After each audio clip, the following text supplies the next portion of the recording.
Well, good morning, you guys. Good morning, everybody. Welcome back to Real Talk with SLR. Burr.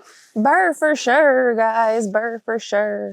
Still got some snow everywhere. Yep. However, it is melting away pretty quick. Yeah, I'm sure the mountain already looks different to you guys compared to how it did yesterday. At least it does to me. Mm-hmm. And yeah, there's still quite a bit of snow everywhere, but I mean, there's a steady drip going from the roof right now. So those icicles, we don't really got to worry about too much. No, other than, tonight when it it gets really, really cold. Yeah. And all those drips are probably going to turn into some pretty good popsicles. Yeah, we'll see them tomorrow. We'll see how it looks tomorrow. Right now, it's not so bad. Yeah. But yeah, no, everything's kind of melting away. But today, man, it's going to be in the teens. Like, it's going to get the warmest that it's going to get at around noon. And I believe the high of today is like 17 or 18 degrees. Something right around there. Yeah, but then with the wind chill, which right now it's a little stiller or more still than it was, an hour or so ago, but it's still like that wind chill, man, it just cuts you. Yesterday was brutal, man. It was. It was brutal. It was so windy, and just with that wind, I mean, it brought it down to like negative temperatures with the wind and everything, and it was like, oh, okay.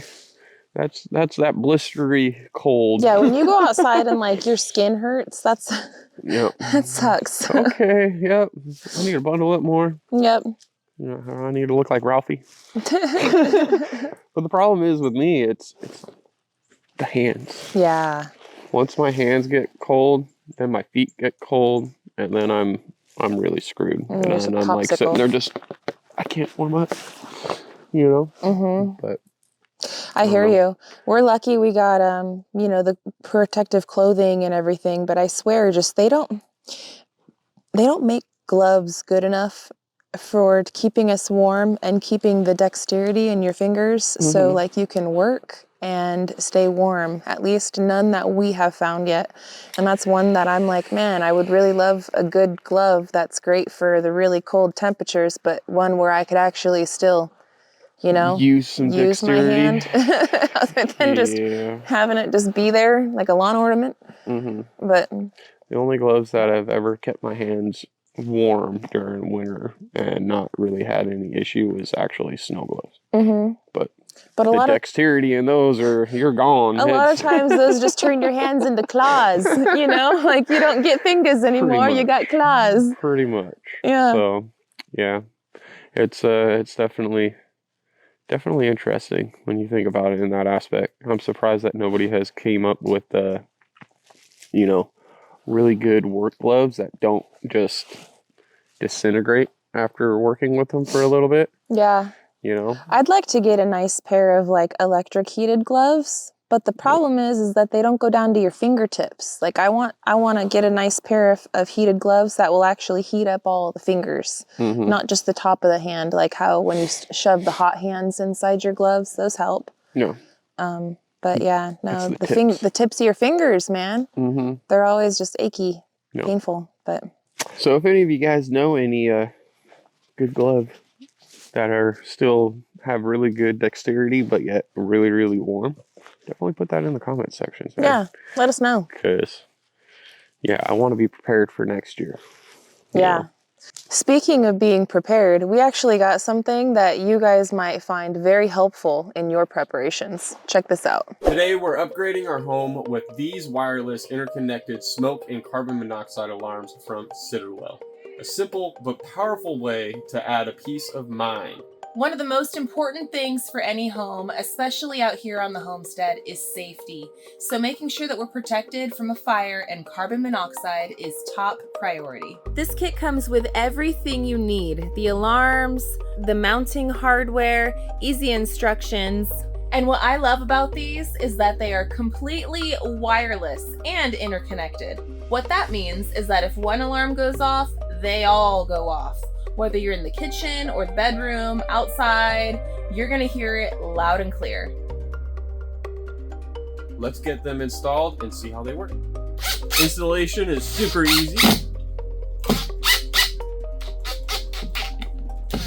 Just attach the bracket, twist the alarm in place, and you're good to go. That's it.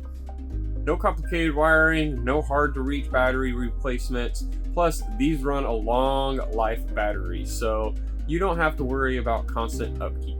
So I wanted to do a quick demonstration for you guys on how powerful these Sitterwell carbon monoxide and smoke detectors are. So I lit a candle. All I'm gonna do is blow this thing out and try to get the smoke from the candle being extinguished going up to it, and we will see if this thing is going to go off. Let's give it a try.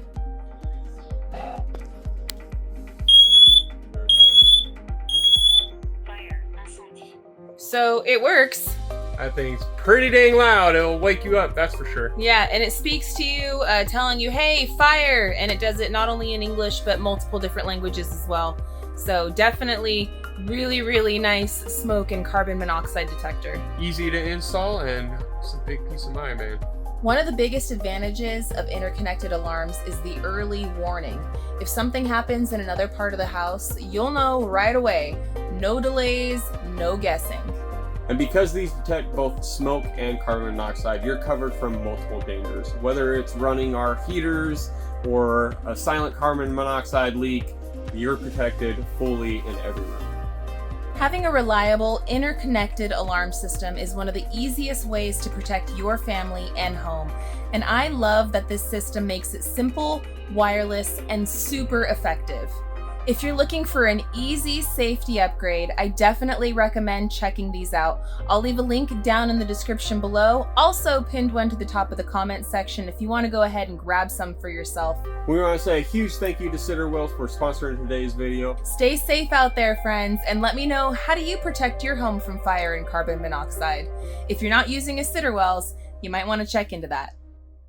Since we're on the subject of being prepared, you know, I wanted to mention, like, we got really lucky with the winter so far this year. We are completely prepared. Like, if we do lose power or anything out here, we've got the generator, we got the backup battery banks. Everything's gonna run fine, you know. But it got me thinking, somehow it kind of, my brain, you know how it squirrels around from topic to topic and thing to thing, right? Yep.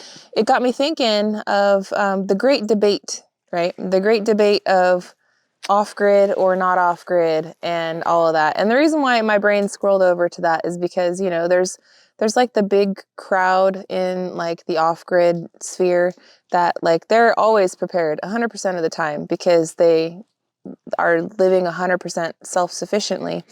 And then there's also like people in the middle, and then there's people that aren't prepared at all, right? I think that we consider ourselves to be somewhere in the middle.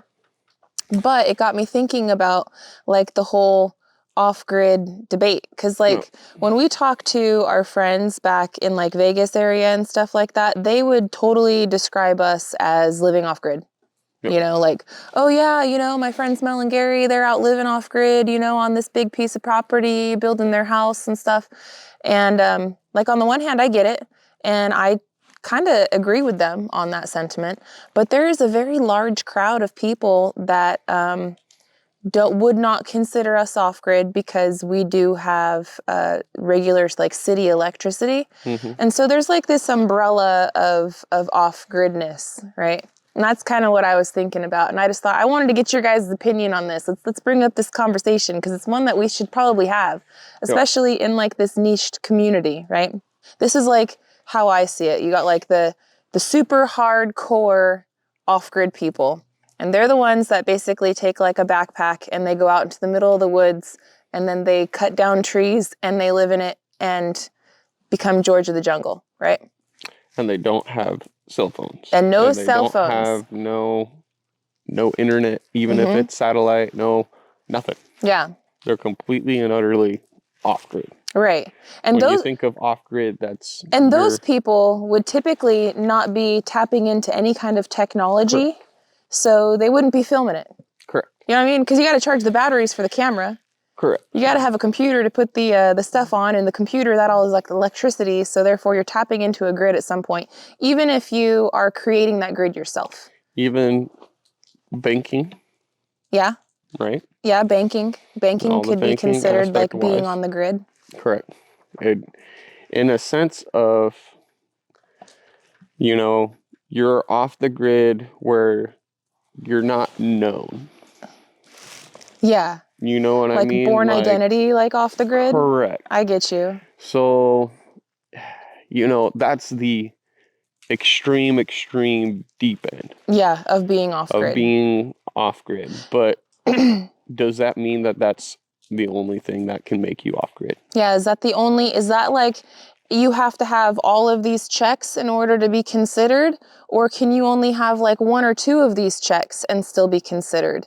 Can you have more checks than not and be still considered? Can you have less checks than not and still be considered? I don't know. This is what I'm like wondering on your personal opinion on it. Is the grid strictly only talking about power? The electrical power? What say you? Yeah, what do you think? And I'm just asking the questions here. I'm not saying like with any like assurance that there is one definitive answer and that is the correct answer and that's all that there is, because I think that that's a really boxed in point of view when it comes to this type of thing. And you don't put me in a box. I don't like my thoughts being in a box. I came out here to roam, you know what I mean? No. And I'm not so frigid on my ideas to where like that's the way it is and then there's no room for expansion or changing or anything. I just enjoy these conversations. So especially like in our sphere of like doing YouTube and like doing stuff, I've heard a lot of things from people, whether it be online or other creators or like whatever, where they if you have a power connected, like if you have city power, then that immediately excludes you. You're no longer longer off grid because you have city power.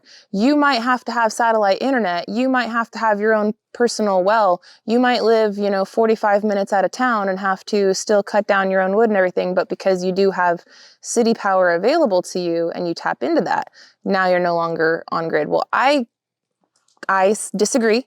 Because I think that if you have a cell phone in your pocket, like that makes you on grid. Yep. Like regardless, if you have a cell phone and you have connectivity to the outside world in any kind of way, in any kind of fashion, I think personally that's what makes you on grid or off grid. Correct. However, the lifestyle wise, I feel like if you're pretty far out there in the country, even if you have city power and city water and, all these other things that are like city, right? I think that the remoteness, beautiful cardinal. That's why I love living out here. They're flying all over. They're flying all over. I think that just the remoteness, being far out and away is what can consider you to be on grid or off grid, because everybody has phones these days. Everybody has that. That's not going to go away anytime soon. So that being the initial criteria, I'm almost kind of like, let's exclude that because that's just kind of a given. I just look at that as country living. Exactly. Well, there's different levels of country living though too. Yes. Like if you can be country living and live directly next door to the Dollar General. Yeah. You know what I mean? And that might make the convenience of your life a little easier. I call that city living, but city living to live next to Dollar General. If you're living that close to an establishment, that's where I'm like, yeah, you're in the city. Listen, and hear me out though too. When I say right next to, I don't mean like Vegas right next to where you can spit and hit the building. I'm talking like you're right next to where, like you're a mile down the road as the crow flies. Like that's right next to it. You know what I'm saying? Like you still got to get down your driveway. Your driveway, getting out of your home area alone is going to be 10, 15 minutes if you're country. I still consider that city living. Yeah. If you're within a certain radius within the city, that's where I feel like it's a 5-mile radius. You know what I mean? Like if you have over a certain amount of acreage, then yeah, no, country living. Even if you're within those 5 miles, but. And a lot of this too, I feel like, because country living, the majority of people that I know that live country, right? We're all very self-sufficient. Correct. Like we like to provide, like that's the allure, and that's kind of what ends up happening when you move out to the country. It starts out with just a couple chickens, guys. It always starts out with just 1 or 2 chickens. You're thinking of breakfast, starts out with a couple of chickens and then it progresses into something. And some people, it might not start with the chickens. It might start with, I'm just going to grow some tomatoes. Yeah. But yeah, and then it just progresses into something more and more and more, right? No, so I say you can live self-sufficient within the city, even being city living, you know. And I feel like everybody should strive to be, you know, self-sufficient in every which way possible. I agree. My big question to everybody, though, is it seems like to me, because there's these big online debates, bar, rah, rah, I'm right and you're wrong. Like, you could read it all the time. Go scroll down any Reddit post. You'll find billions of them, man. Just people like to argue. Yep. People like to complain. People like to debate. It's just part of human nature.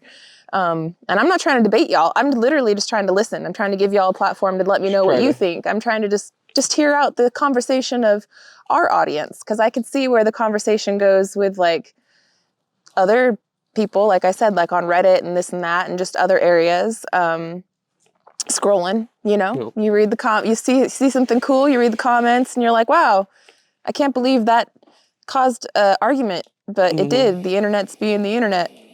And it's nothing with us personally or anything. I just literally was scrolling, and the scrolling led to the squirreling, all right? And the squirreling is what brought this whole thing up. So anyway, my big question is would you consider Gary and I off-grid? Because I have heard our friends in Vegas explain to their other friends before that me and Gary are off-grid living. And in my head, like, I'm like, but we're not, because we have electricity, because I know that niche-wise, we would probably get ripped a new one if we were to be like, we're off-grid, right? Yeah. Like, as far as the internet's concerned. However, in real life, when people are describing it to other people, that's how they describe it. I'm kind of on the fence. Like, are we on grid? Are we off grid? I don't know. We're on grid because we have city power. Although, I don't know. To people that live in the metropolitan city, we are off grid. Okay. Mainly because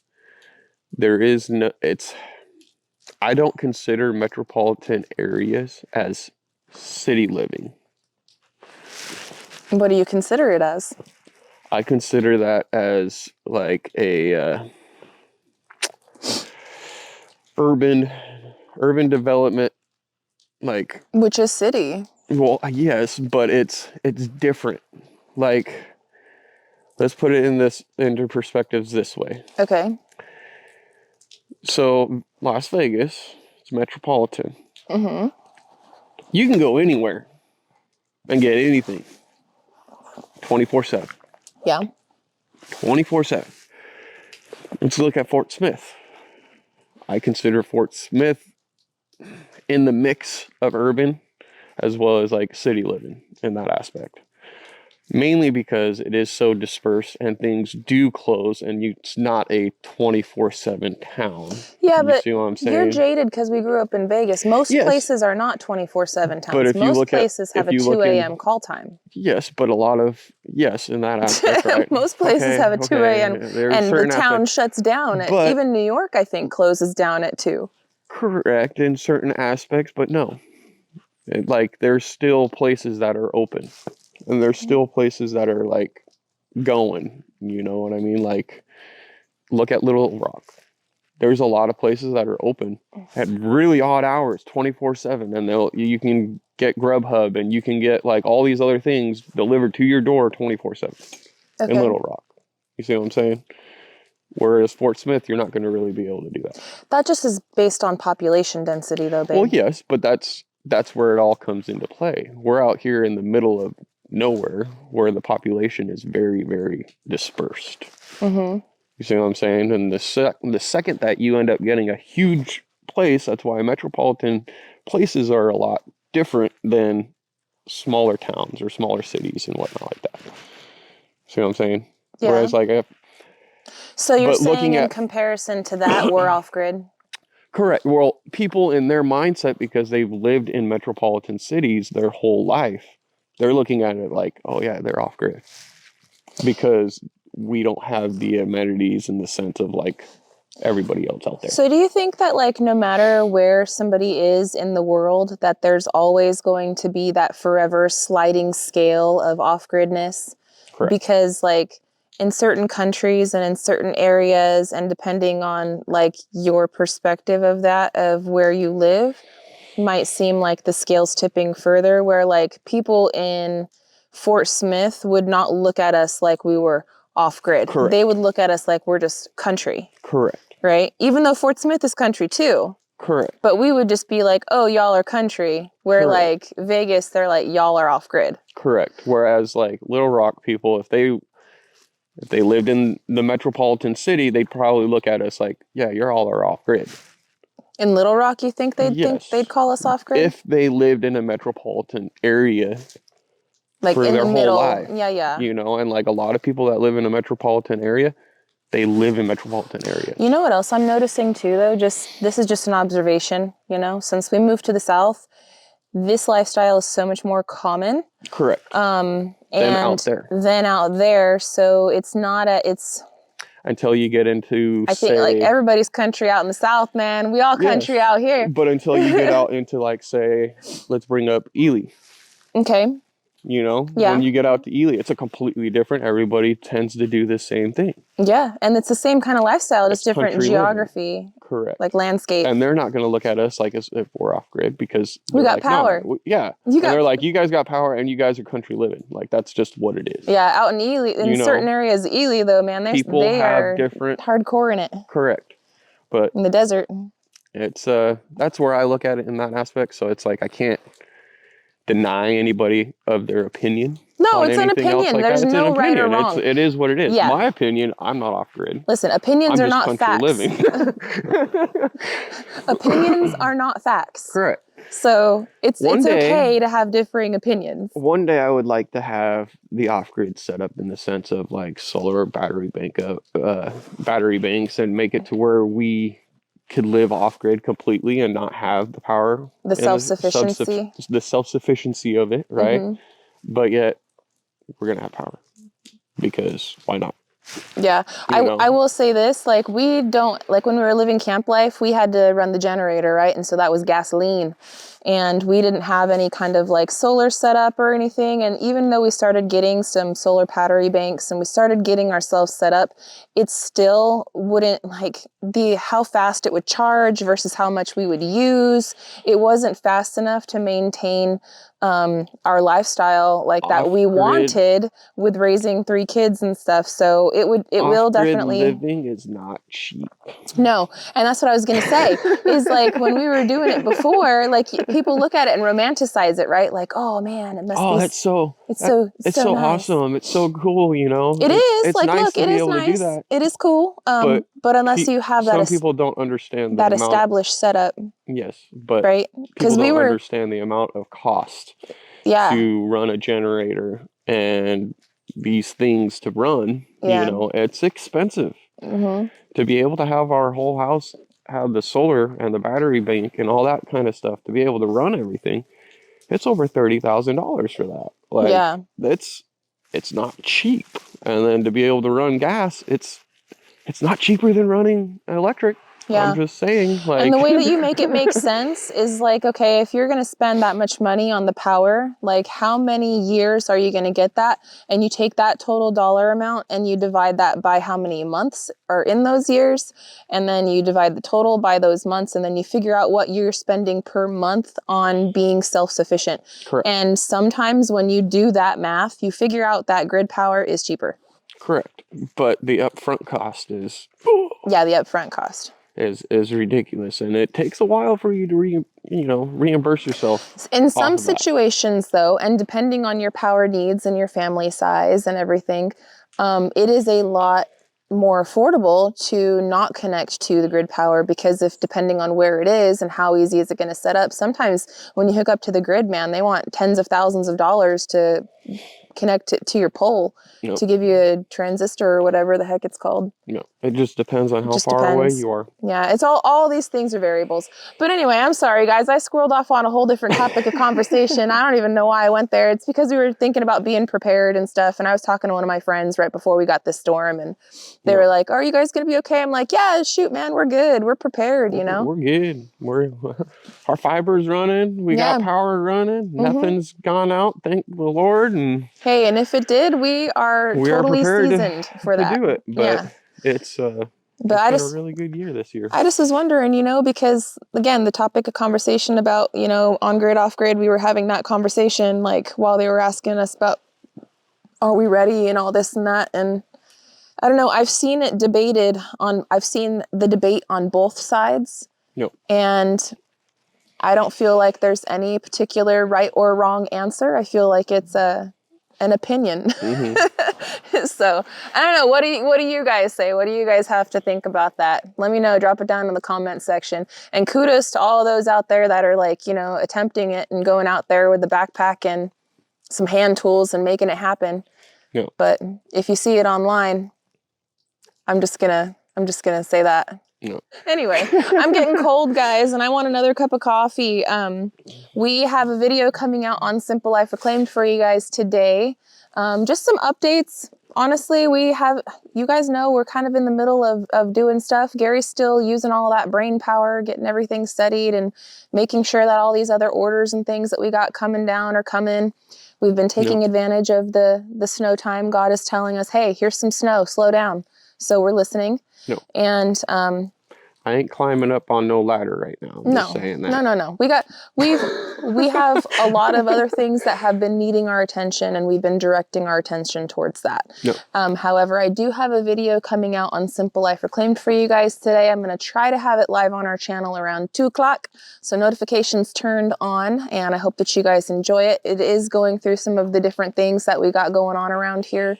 We bring up a couple of different topics of things that you guys have been bringing up to us, and we wanted to share with you guys, so hopefully you guys can understand. It does involve some of the animals, but it's not the gross thing I was talking to you guys about. I'm still saving that footage until I can reintegrate, and then it, you know what I mean, then I can complete that video. Yeah, I'm waiting. Well, I want everybody to have like the happy ending, because I mean, so far it's going really great, but I want to wait until it's like a complete happy ending, because I know it's headed in the right direction for the happy ending. So I'm just gonna wait a little bit. I'm absolutely blown away with that chicken. Crazy, huh? It's freaking crazy. I can't wait to share it with you guys. And it'll come soon, but I might have to hold off on that until like next week, because I think that we're gonna integrate her next week. Yeah. And so I'm gathering, but I'm holding off. Yeah. What else do I have to say? Today is Thursday, right? Today is Thursday. Tomorrow I have to go to town with Julia, so I don't know if Gary will do the Gary show by himself for Real Talk, or maybe you guys will see me and Julia tomorrow while we're out and about. But she's got a birthday party this weekend too. You know, I got another big birthday party, and a big, huge load of kids going to be at the house spending the night. I know I'm insane with having so many kids around and this and that, but I enjoy being that safe place to land and for the kids to come over and to make their memories and to treat them and spoil them and make food for them and sit back and watch them make their memories with their friends and have fun and laugh. And it makes me feel very fulfilled when I'm like fully in my mama role. It just makes me feel very, very fulfilled. And I definitely need that time in my life, and I'm very much looking forward to enjoying this weekend with the kiddos. So we're going to be busy, but it's going to be a good day. We're always busy. Yeah. So anyway, we're going to run. Thanks for hanging out with us today and watching today's episode of Real Talk with SLR. Until the next one, we hope you have a good one. And we'll catch you on the next one. Bye, you guys. Later.